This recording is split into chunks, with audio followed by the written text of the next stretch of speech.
I'm working on um some different plots going on right now in book two because more characters are more involved and stuff like that. And something I don't know if it's just me. I don't know if it's just not talked about, but writing very complex multiple threads going on, it's so difficult for me to not feel like I'm orchestrating it a little too perfectly because I know all the moves.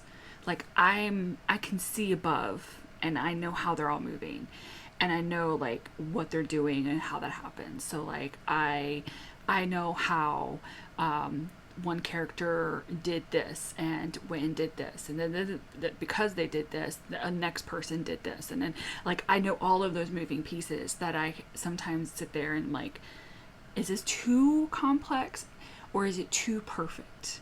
Like, is it actually moving correctly? And I think it's just because I know the process and I know from like every single move what they're doing, how they're doing it, how it happened, why it happened.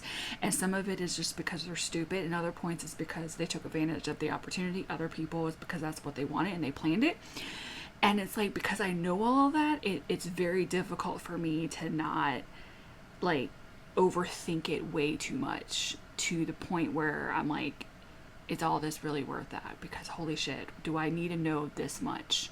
Maybe I do because I am the author of it, but do I really need to know this much? It's very difficult for me to be like, does all of this land right? But then I have to step back and like, well, he wouldn't have known this. This other person wouldn't know that this person knows this. I know all of that. I know all the tea. I know all the gossip. So it's just very difficult for me to view it as a reader that's never read it and doesn't know versus somebody that probably knows way too much.